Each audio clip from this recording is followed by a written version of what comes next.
Hello and welcome to B-Tier Guides. Today, my beginner's guide to playing Dragon Age Origins. I'm Nate, aka B-Tier Mutineer, and Dragon Age Origins is my all-time favorite game. In fact, I've been playing it every single year since the beginning of 2010. I'm not actually a skilled gamer. I play most games on story mode or easy difficulty, at least on the first playthrough, but I love talking about Dragon Age, and I've become proficient enough in Origins that nowadays I only play it on hard or nightmare. So what's this guide, and who is it for? I know what it's like to find gameplay difficult, so in this guide I'm going to take you through some of the gameplay basics to make your first Dragon Age Origins experience smoother. This guide is for people who have played RPGs before, maybe interested in trying Origins because Dragon Age Dreadwolf is going to come out soon. Maybe you aren't familiar or comfortable with the style of older RPGs. They can feel clunky and slow and complicated, but I think a lot of them have a certain charm to them if you take the time to learn their mechanics. Now, I don't want to scare you off talking about difficulty, but Origins is a party-based RPG that was released back in 2009. There were just different expectations related to combat and difficulty back then. We are nowadays seeing a resurgence in more complex games like Pillars of Eternity, Pathfinder, Baldur's Gate 3, so if you come from those, you probably won't find Origins that hard to figure out. Another thing that's relevant about Dragon Age Origins being an old game is the fact that they didn't really have the advantage of constant online updates to fix everything. They only had a few patches over the years, and there was only so much they could fix in them. So the game isn't really balanced very well. Some of the balance issues can be fixed if you want with fixback mods like Quinn's Ultimate DAO Fixback and Dane's Fixes. The thing is, unless you love challenge for the sake of challenge, the main game doesn't even have achievements tied to difficulty or anything like that. And higher difficulty only means increased enemy damage, health and resistances, and some penalties for your party like friendly fire. So considering all this, I recommend starting on easy or normal at first, and you can always adjust the difficulty in the options menu whenever you want. At the beginning of the game, when you create your character, you can choose out of 6 possible playable backgrounds, and I'm emphasizing playable here, depending on the race and class you've chosen. You have 6 of them: Human Noble, City Elf, Dalish Elf, Mage, Dwarf Noble, and Dwarf Commoner. Your choice in origin comes down really to what kind of character you want to roleplay. Each one has a short description in the character creation screen, so just read through them and choose what sounds most interesting to you.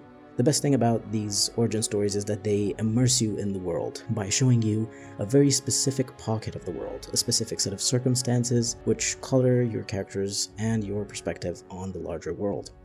If you're on the fence about 2 different origins, honestly just try both of them out. Each story takes about 1 hour or so to complete, or even less for those familiar with the game. Like, a speedrunner finished the City Elf origin in about 4 minutes, which is insane. So since they don't take up a lot of your time, and they're unique parts of the story that you don't otherwise get to experience, I think it's really nice to try all of them out, and then just continue with the one that you like best.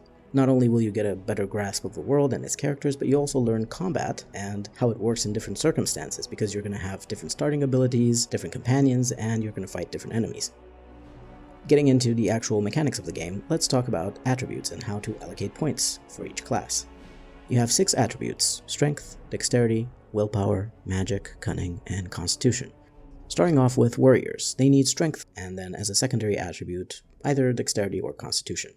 If you want to go with Sword and Shield, Dual Wielding, or Archer abilities, put points in Strength and Dexterity. If you want to go with a two-handed warrior, on the other hand, I recommend putting most of your points in Strength and some of your points in Constitution. Constitution raises your health. You want somewhere between, let's say, 20 and 30 Constitution, and the rest of your points can go in Strength. You may also want to put a few points in Willpower, up to a score of around 20, to increase your stamina pool. Mages care about Magic, and to a lesser extent Willpower. Rogues are interested in Dexterity and Cunning. One important thing to note, however, all armors in the game, even light armors, have a Strength requirement. So even if you're playing a rogue and you're using only light armor, you will need to have 20 Strength to be able to equip the highest tier light armors. You should also note that if you want to persuade characters, there is a skill called Coercion that only the main character has access to, and in order to max it out, you're going to need 16 Cunning, regardless of your class. Okay, since I mentioned the Coercion skill, let's talk about skills. Skills are a separate pool of abilities from your regular combat talents or spells that you can gain when you level up, but you only get a skill point every 2 levels if you're a rogue, or every 3 levels for everyone else, similar to perks in certain RPGs. Skills are a very mixed bag. Some are great, some are situational, and some are just absolutely useless. The only real necessary skill is combat training. It unlocks higher tier combat abilities for warriors and rogues, and it also helps mages not to get interrupted from casting spells when they take damage. Moving on to the situational skills, I personally find coercion bumped up to necessary, but that's just because I like to use persuasion and intimidation a lot in conversations. Only your main character can learn the skill, and as I was mentioning earlier, it requires 16 cunning to max it out. Survival at first glance may seem a bit useless, but it offers you nature resistance. A good chunk of enemies in the game do nature damage, so it's a good skill to get when you're finished with all of the other skills you wanted. It also shows you nearby enemies on the minimap, and if you put more points in it, it even shows you the level of each enemy, helping you plan out harder fights. Stealing almost made the useless category, but it does have one saving grace. If you give 1 point of this to your main character, you get access to a side quest called Crime Wave, but only if you have this point in stealing, stealth, or deft hands the first time you enter the city of Denerim. Your party members don't count. This questline offers you special quests that involve pickpocketing and breaking in to steal valuables, and the rewards are a shit ton of loot that you can sell for a very, very good amount of money. Otherwise, you can only pickpocket an NPC a single time, and not all NPCs have something that you can steal, so it's not really worth it.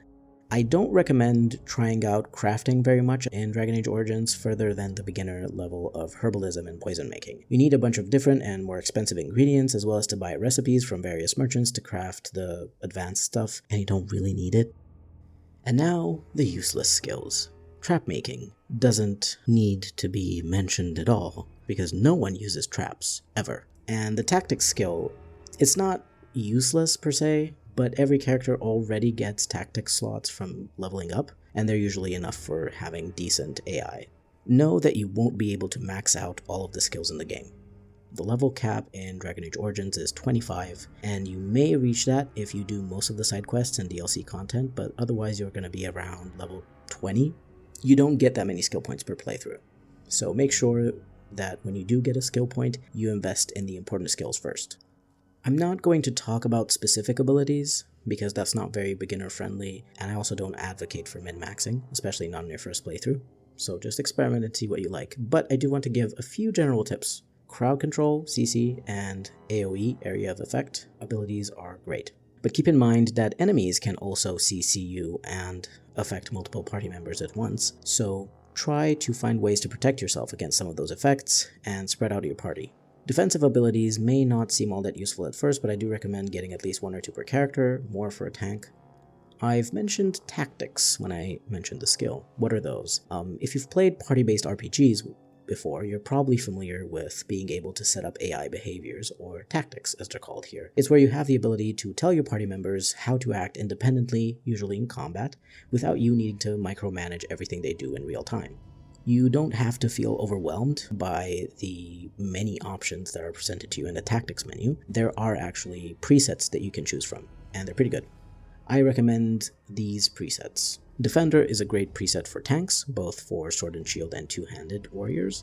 For dual-wielding warriors and rogues, you can use the Scrapper preset, and archers get the Archer preset regardless of class. Mage presets are a little bit more complicated because there's more of them, but you only have 2 possible mage companions in the game. The first one you get early on is geared towards Damager, Debilitator, or Controller, and the second mage is geared towards Healer or Supporter. So whichever one you choose based on those categories is okay.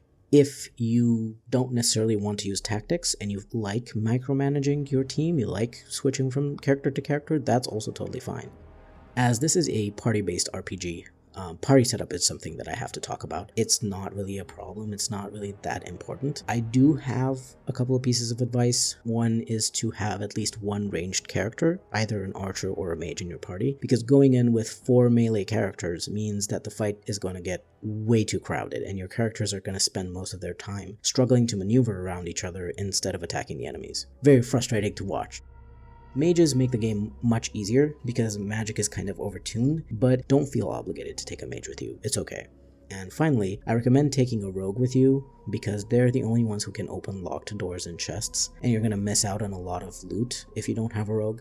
Otherwise, put whoever you want in. In terms of gear, the information that you need to know is that all armors, light, medium, heavy, or massive armor, as well as all melee weapons other than daggers, have a strength requirement. Daggers and bows have dexterity requirements. Staffs or staves, whatever you want to call them, they have a magic requirement, but that point is kind of moot since mages mainly put points in their magic attribute anyway. A few useful stats to look out for in gear are attack, defense, armor, dodge chance, bonuses to attributes, and spell resistance.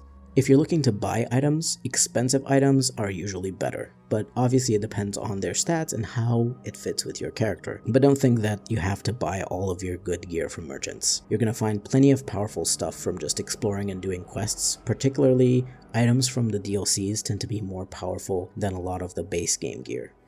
Runes are items that you can add and remove from melee weapons that have rune slots if you speak to a character named Sandal in your party camp.